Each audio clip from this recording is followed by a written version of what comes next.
नमस्कार दोस्तों, मैं देवेश शुक्ला आप सभी का स्वागत करता हूं आपके अपने यूट्यूब चैनल पर। मेरे प्यारे दोस्त, आज जो हमारे चर्चा का विषय होने वाला है वो एमए फर्स्ट सेमेस्टर के प्राचीन इतिहास के पेपर नंबर 2 के ऊपर करने वाले हैं। ठीक है, बात करें पेपर नंबर 2 का नाम यहाँ पे प्राचीन भारतीय सामाजिक जीवन है। ठीक है, इसमें हम खंड आ वाले सेक्शन को कवर करने का प्रयास करेंगे और आप सभी को पता है कि खंड आ को हम अति लघुत्तरीय प्रश्न के नाम से भी जानते हैं।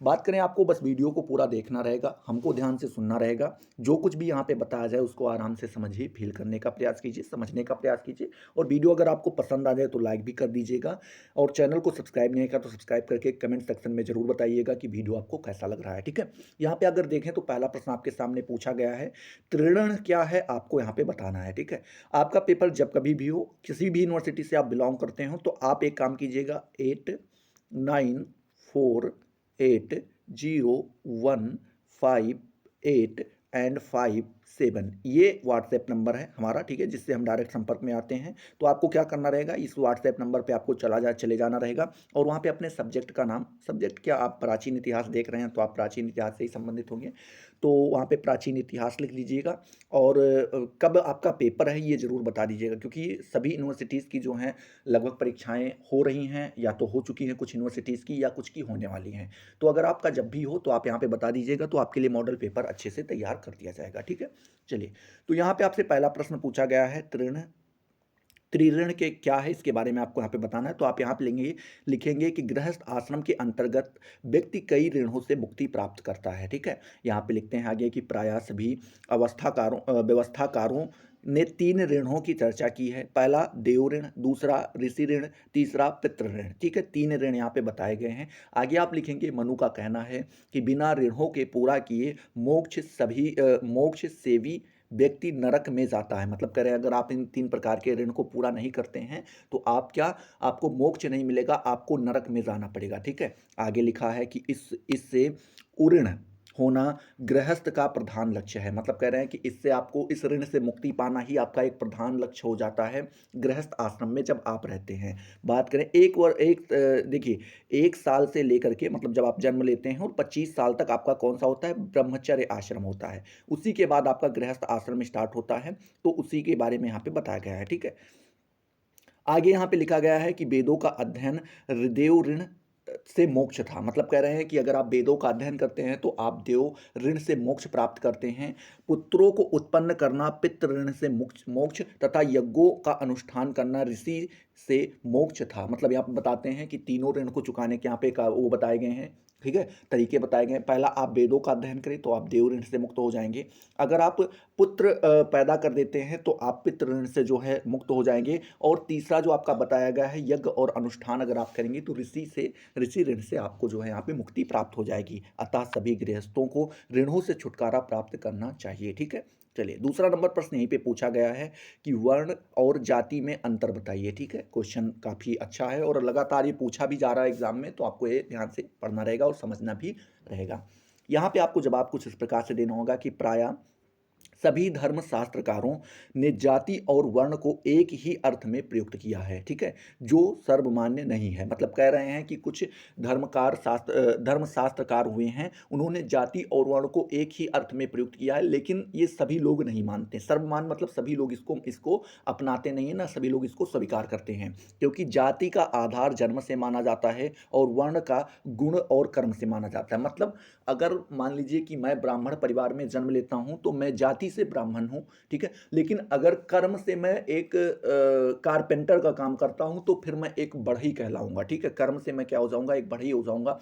तो इस प्रकार से यहाँ पे बताया गया है।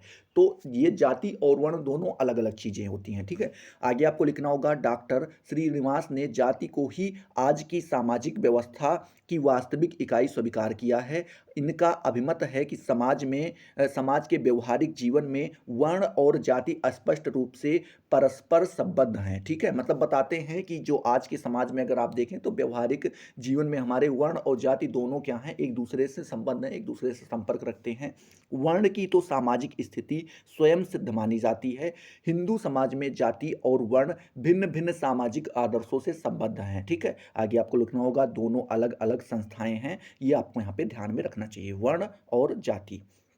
चलिए, तीसरा नंबर प्रश्न यहीं से आपसे पूछ रहा है कि पुरुषार्थ का अर्थ आपको यहाँ पे बताना है। तो आप यहाँ पे लिखेंगे मेरे प्यारे दोस्त कि भारतीय धर्मशास्त्रकारों ने इसका नियोजन इसलिए किया है कि पुरुषार्थ मानव जीवन के लिए अनिवार्य है। ठीक है, क्या कहते हैं कि इसका नियोजन इसलिए किया है कि पुरुषार्थ जो है मानव जीवन के लिए अनिवार्य है। भारतीय दर्शन के अनुसार मानव जीवन का चरम लक्ष्य मोक्ष की प्राप्ति है। चरम लक्ष्य क्या है आपका? मोक्ष की प्राप्ति। जैसे बहुत लोग टारगेट बताते हैं मुझे आईएएस बनना है, बहुत लोग बताते हैं हमको पीसीएस बनना है, बिजनेसमैन बनना है, डॉक्टर बनना है, इंजीनियर बनना है। तो वो सब तो एक सेकेंडरी लक्ष्य आपका हो जाता है, सेकेंडरी टारगेट हो जाता है। लेकिन जो मेन हमारा टारगेट होता है, जिसको हमें प्रायोरिटी देनी चाहिए, वो हमारा मोक्ष होता है। ठीक है, आगे लिखते हैं यहाँ पे कि अर्थ तथा काम इस लक्ष्य तक पहुँचने के माध्यम है। मतलब कह रहे हैं कि जो आपका अर्थ और दोनों काम है, ये इस लक्ष्य तक आपके पहुँचने के क्या बन जाते हैं? माध्यम बन जाते हैं। इन माध्यमों का प्रयोग किस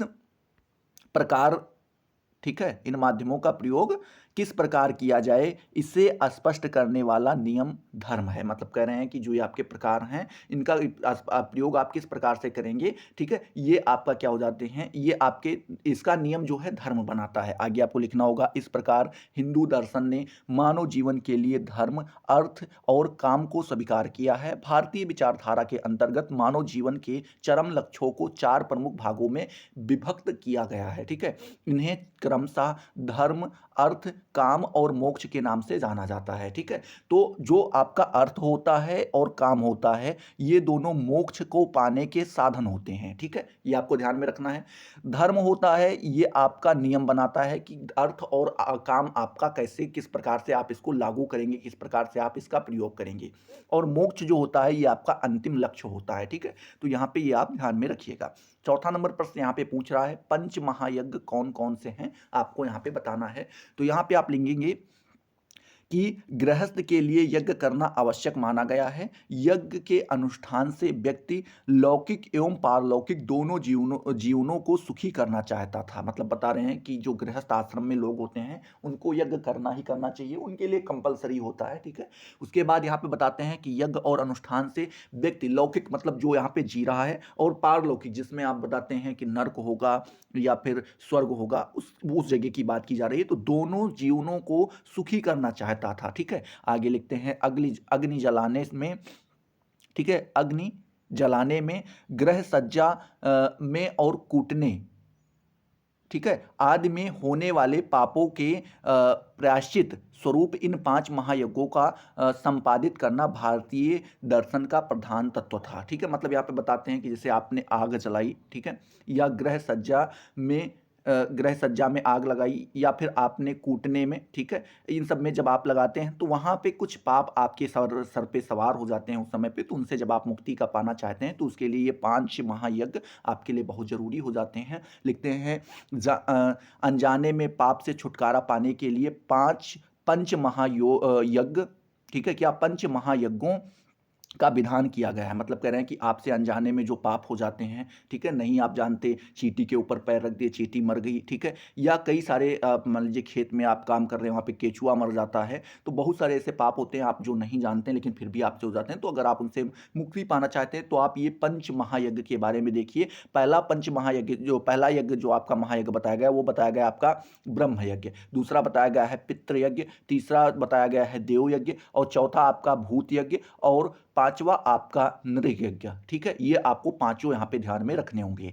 पांचवा नंबर प्रश्न आपसे यहीं पे पूछ रहा है कि वर्ण की उत्पत्ति के दैवीय सिद्धांत बताइए। मतलब कह रहे हैं वर्ण की उत्पत्ति का जो दैवीय सिद्धांत है उसके बारे में आपको यहाँ पे बताना है। तो आप यहाँ पे लिखेंगे मेरे प्यारे दोस्त कि इस सिद्धांत का प्राचीनतम उल्लेख ऋग्वेद के 10वें मंडल पुरुष सूक्त में है। ठीक है, जिसमें कहा गया है, क्या कहा गया है मेरे प्यारे दोस्त, कि सहस्त्र शीर्षा पुरुषः सहस्त्राक्षः, उसके बाद सहस्त्रपात, फिर लिखते हैं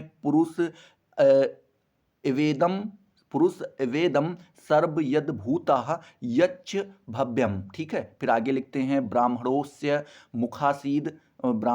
मुखासीद बाहु राजन्य कृता। फिर उसके बाद आप लिखेंगे उरुतदस्य यद वैश्यः। फिर यहाँ पे लिखते हैं पदभ्याम शूद्रो अजात। ठीक है, तो इस प्रकार से यहाँ पे इसका अर्थ भी बताया गया है। लिखते हैं कि अर्थात यहाँ मंत्रकार ने हजार सिर, ठीक है, क्या मेरे प्यारे दोस्त, हजार सिर, हजार आंखों और हजार पैरों वाले एक विराट पुरुष की कल्पना की है, जो भूत और भविष्य दोनों ही हैं। ठीक है, क्या हैं, भूत और भविष्य दोनों हैं, और इससे समस्त सृष्टि उत्पन्न हुई है। लिख रहे हैं आगे कि इसी विराट पुरुष के मुख से ब्राह्मण, भुजाओं से राजन्य जिसे हम क्षत्रिय कहते हैं, जंघा से वैश्य और चरणों से शूद्र उत्पन्न हुए हैं। महाभारत तथा मनुस्मृति में इस सिद्धांत का उल्लेख है, मिलता है। ठीक है, तो ये आपको कहाँ कहाँ पे मनुस्मृति और महाभारत में भी देखने को मिलेगा। चलिए, छठा नंबर प्रश्न आपसे यहाँ पे पूछ रहा है कि मोक्ष का महात्म लिखिए। ठीक है, मोक्ष का महात्म आपको यहाँ पे बताना है, तो आप यहाँ पे लिखेंगे मोक्ष मानव जीवन का चरम लक्ष्य है। मोक्ष प्राप्ति के पश्चात आत्मा और ब्रह्म का साक्षात्कार होता है। मतलब ये दोनों लोग मिलते हैं, जो हमारी आत्मा है और जो ब्रह्म है जो हम लोगों को चला रहा है, ये दोनों आमने सामने होते हैं, और मनुष्य जीवन मरण के चक्र से मुक्त हो शाश्वत आनंद को प्राप्त करता है। ठीक है, ऐसी स्थिति में मनुष्य के अंदर अपने पराये की भावना का नाश हो जाता है। उसमें एक ऐसे व्यक्तित्व का विकास होता है जो जन कल्याण की ओर उन्मुख होता है। अतः दूसरे अर्थों में परम सत्व की प्राप्ति ही मोक्ष है। ठीक है, तो आप इस तरीके से मोक्ष का महात्म बता पाएंगे। सातवां नंबर प्रश्न यहीं पे आपसे पूछ रहा है मेरे प्यारे दोस्त, क्या पूछ रहा है कि संस्कार किसे कहते हैं, आपको यहाँ पे बताने हैं। तो आप यहाँ पे लिखेंगे संस्कार शब्द कृत धातु से धा प्रत्यय, क्या मेरे प्यारे दोस्त, कृत धातु से धा प्रत्यय के योग से निष्पन्न हुआ है, जिसका अर्थ शुद्धता से लगाया जाता है। किससे लगाया जाता है, शुद्धता से लगाया जाता है। अंग्रेजी का सेक्रामेंट शब्द संस्कार के लिए प्रयुक्त होता है। किसके लिए होता है, संस्कार के लिए प्रयुक्त होता है। इसका अर्थ होता है धार्मिक विधान। ठीक है, फिर आगे आप लिखेंगे साधारण रूप में इसका अर्थ शुद्धि और स्वच्छता से है। ठीक है, किससे किससे है, शुद्धि और स्वच्छता से है। मनुष्य का जीवन संस्कार से ही परिशुद्ध होता है। मतलब बताते हैं जब तक मनुष्य का जीवन जो है, जब तक संस्कारों से नहीं निकलता है, गुजरता है, तब तक वो परिशुद्ध नहीं हो पाता है। ऐसा स्वीकार किया जाता है कि जन्म से लेकर के मनुष्य असंस्कृति होता है। जन्म से क्या हो लेकर के क्या होता है, वो असंस्कृत, उसके अंदर किसी भी प्रकार की संस्कृत नहीं होती है। परंतु लिख रहे हैं यहाँ पे, किंतु संस्कारों की संपन्नता से वह मणि के समान देदीप्यमान हो जाता है। मतलब कह रहे हैं कि जैसे जैसे उसका जो है संस्कार होता है मेरे प्यारे दोस्त, वो मणि के समान चमकने लगता है, एक पूरे पुरुष के रूप में हमें दिखाई पड़ता है। आठवां नंबर प्रश्न पूछ रहा है विवाह के प्रमुख उद्देश्य बताइए। तो यहाँ पे आप लिखेंगे हिंदू धर्मशास्त्रों में विवाह के 3 प्रमुख उद्देश्य हैं। पहला बताया गया है धर्म का पालन, दूसरा संतानोत्पत्ति, और तीसरा आपका रति सुख। ठीक है, यहाँ पे कहा गया है कि इनके पूरा हो जाने पर दूसरा विवाह नहीं करना चाहिए। मतलब कह रहे हैं अगर ये तीनों लक्ष्य आपके प्राप्त हो जाते हैं, तीनों उद्देश्य प्राप्त हो जाते हैं, तो आप दूसरा विवाह नहीं कर सकते हैं। ठीक है, आगे लिखते हैं कि केवल काम सुख के लिए विवाह जघन्य माना जाता है। ठीक है, मतलब पाप मानते हैं। मनु के अनुसार देखें तो उन्होंने बताया है ये सब बातें पत्नी पर निर्भर करती हैं, पुत्र की प्राप्ति, धर्म कार्य, सेवा शुश्रूषा, ठीक है, उत्तम रति एवं पुत्रों द्वारा अपनी तथा पितरों की स्वर्ग प्राप्ति। कौन कहते हैं आपके, तो ये मनु जी कहते हैं। ठीक है, ये आपको ध्यान में रखना होगा। हिंदू समाज में विवाह का उद्देश्य अत्यंत पवित्र और गौरवशाली है। ठीक है, क्या है, अत्यंत पवित्र माना गया है और गौरवशाली भी माना गया है। ठीक है, आगे आपको लिखना होगा कि इसके माध्यम से मनुष्य अपने समस्त अपेक्षित कर्तव्यों और उत्तरदायित्वों का निर्वाह करता है, धर्म का पालन करता है। ठीक है, धर्म पालन, पुत्र की प्राप्ति, रति सुख विवाह के प्रधान उद्देश्य होते हैं। तो आपको यहाँ पे ध्यान में रखना है, ये 3 जो है प्रधान उद्देश्य माने जाते हैं। 9वां नंबर प्रश्न आपसे पूछ रहा है आश्रमों का वर्गीकरण कीजिए। मनुष्य के जीवन में आपको पता है कि यहाँ पे 4 आश्रम होते हैं। पहला ब्रह्मचर्य आश्रम होता है, दूसरा गृहस्थ आश्रम, तीसरा वानप्रस्थ आश्रम, और चौथा और आखिरी आपका संन्यास आश्रम होता है। आगे इसमें आपको लिखना होगा कि प्रारंभ में आश्रमों की संख्या 3 थी। कितनी थी मेरे प्यारे दोस्त, 3 थी। आगे आपको यहाँ पे लिखना होगा ब्रह्मचर्य, ठीक है, गृहस्थ और वानप्रस्थ। वानप्रस्थ और संन्यास को एक ही आश्रम के अंतर्गत रखा गया है, क्योंकि दोनों का आधार अध्यात्म तथा ज्ञान की खोज करना है। वानप्रस्थ और जो आपका संन्यास आश्रम है मेरे प्यारे दोस्त, इसको एक ही माना जाता था, क्यों माना जाता था? क्योंकि दोनों का उद्देश्य एक ही होता था। क्या होता था? कि अध्यात्म तथा ज्ञान की खोज करना। फिर आगे लिखते हैं, मनु तथा अन्य शास्त्रकारों ने आश्रम का 4 वर्गों में विभाजन किया। पहला बताया है 1 साल से 25 साल तक आपका जो है ब्रह्मचर्य आश्रम होता है, 25 साल से 50 साल तक आपका गृहस्थ आश्रम होता है, 50 से 75 साल तक आपका वानप्रस्थ आश्रम होता है और लास्ट 75 से 100 तक आपका संन्यास आश्रम होता है। ठीक है। अब कुछ बच्चे कहेंगे सर मान लीजिए कोई 50 में ही लटक गया तो बात की बात होती है। ठीक है। चलिए 10वां नंबर प्रश्न यहाँ पे पूछ सकता है आपसे कि प्राचीन भारत में शूद्रों की क्या स्थिति थी, आपको यहाँ पे बताना है। तो यहाँ पे लिखेंगे समाज में शूद्रों का स्थान अत्यंत निम्न बताया गया है। निम्न का मतलब नीचा होता है, नीचा बताया गया है। वह पतित और हेय माना जाता था। ठीक है। उनको हेय की भावना से मतलब देखते थे, कोई वो नहीं रहता था। आगे आपको लिखना होगा, द्विजों की तुलना, द्विज मतलब ब्राह्मण यहाँ से लिया गया है, द्विजों की तुलना में उसकी स्थिति अत्यंत निकृष्ट थी। मतलब वो सर्वोपरि होते थे द्विज ब्राह्मण लोग, और शूद्र को सबसे नीचे और एकदम हीन मतलब एक तुच्छ प्राणी के रूप में उस समय पे देखा जाता था। मनु ने कहा है कि ईश्वर ने शूद्रों का एक धर्म बताया था। क्या था?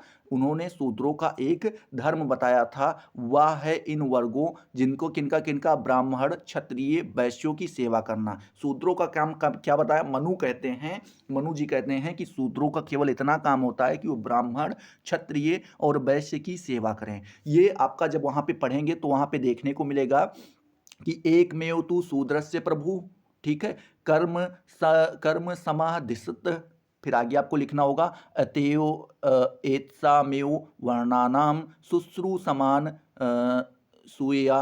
विराट पुरुष के पैरों से उत्पन्न मानकर समाज में उनकी निम्नतम अवस्था की घोषणा की गई है। ठीक है। मतलब कह रहे हैं कि जो विराट पुरुष है, जिसके पास 1000 पैर हैं, 1000 सिर हैं, 1000 हाथ हैं, 1000 भुजाएं हैं, तो उनके पैरों से जो उत्पन्न हुए हैं उन्हीं को यहाँ पे शूद्र माना गया है। और इनका काम केवल इतना बताया गया कि ये ब्राह्मण क्षत्रिय और वैश्य की सेवा करें। ठीक है। चलिए 11 नंबर प्रश्न यहाँ पे बताया गया है कि विवाह के कितने प्रकार हैं, आपको यहाँ पे बताने हैं। तो यहाँ पे आप लिखेंगे कि विवाह के 8 प्रकार।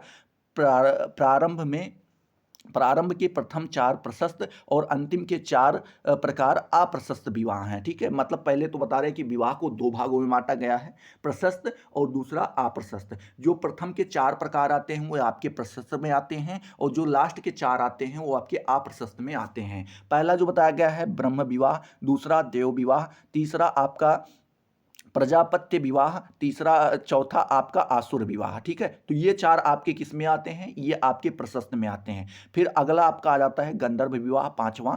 छठा आपका राक्षस विवाह, 7वां आपका पैचास नामक। ठीक है। पैचास।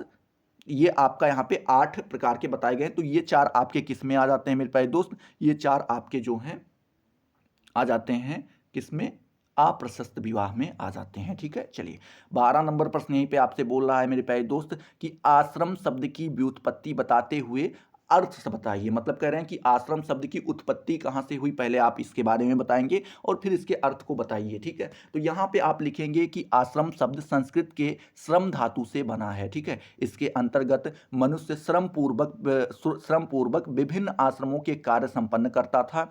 इस प्रकार आश्रम का अर्थ उद्योग या प्रयत्न माना गया है। ठीक है। फिर आगे आप लिखेंगे परम पद तक पहुंचने में ये आश्रम, क्या मेरे भाई दोस्त, परम पद तक पहुंचने में ये आश्रम विश्राम स्थल के रूप में कार्य करते हैं। ठीक है। मतलब कह रहे हैं जब आप मोक्ष तक पहुंचेंगे तो वहां पे जो आपका विश्राम स्थल का काम जो है कौन करता है? आपका ये आश्रम ही करता है। प्रत्येक आश्रम की अपनी अलग अलग स्थिति है, जिनकी प्राप्ति के लिए मनुष्य का तत्संबंधी कार्य ही उसका श्रम है। ठीक है। फिर आगे आप लिखेंगे जो उस आश्रम से आबद्ध रहता है, आश्रम का पालन विधि पूर्वक किया जा रहा है। आश्रमों की संख्या 4 थी, ब्रह्मचर्य आश्रम, गृहस्थ आश्रम, वानप्रस्थ आश्रम और आखिरी आपका संन्यास आश्रम। ये आपके 4 प्रकार यहाँ पे बताए गए थे। ठीक है। चलिए आखिर आपका 13 नंबर प्रश्न यहाँ पे पूछा जा रहा है मेरे भाई दोस्त। क्या पूछ रहा है? प्राचीन भारत में गुरु और शिष्य संबंध बताइए। प्राचीन भारत में गुरु और शिष्य के बीच में क्या संबंध होते थे, उसके बारे में आपको यहाँ पे बताना है। ठीक है। तो इसमें आपको लिखना होगा कि शिष्य का भाव गुरु के प्रति अत्यंत पावन और उद्दीप्त था। ठीक है, क्या था? जो शिष्य का भाव रहता था वो गुरु के प्रति अत्यंत जो है पावन रहता था और उद्दीप्त रहता था। कहा गया है कि शिष्य का कर्तव्य है कि वह अपने आचार्य को पितृ तुल्य तथा मातृ तुल्य माने। ठीक है, तथा किसी भी अवस्था में उसके प्रति द्रोह ना करे। फिर आगे लिखा गया है कि मनु स्मृति में यह उल्लेखित है कि विद्या ने ब्राह्मण के पास आकर कहा है कि मैं तुम्हारा कोष हूँ। क्या कहा है? विद्या ने खुद जाके ब्राह्मण से कहा है कि मैं तुम्हारा कोष हूँ, मेरी रक्षा करो, मेरी निंदा करने वालों के लिए मुझे मत दो। ठीक है, क्या कह रहे हैं कि जो मेरी निंदा करे उसके पास मुझे मत भेजो, इससे अत्यंत वीरवती होंगी। उससे क्या कह रहे हैं कि मैं और भी बलिष्ठ हो जाऊंगी और भी ताकतवर हो जाऊंगी। मुझे जिसे तुम पवित्र क्या मेरे पैदो जिसे तुम पवित्र जितेंद्र और ब्रह्मचारी समझो उसे मुझे पढ़ाओ। ठीक है, उसे क्या कह रहे हैं?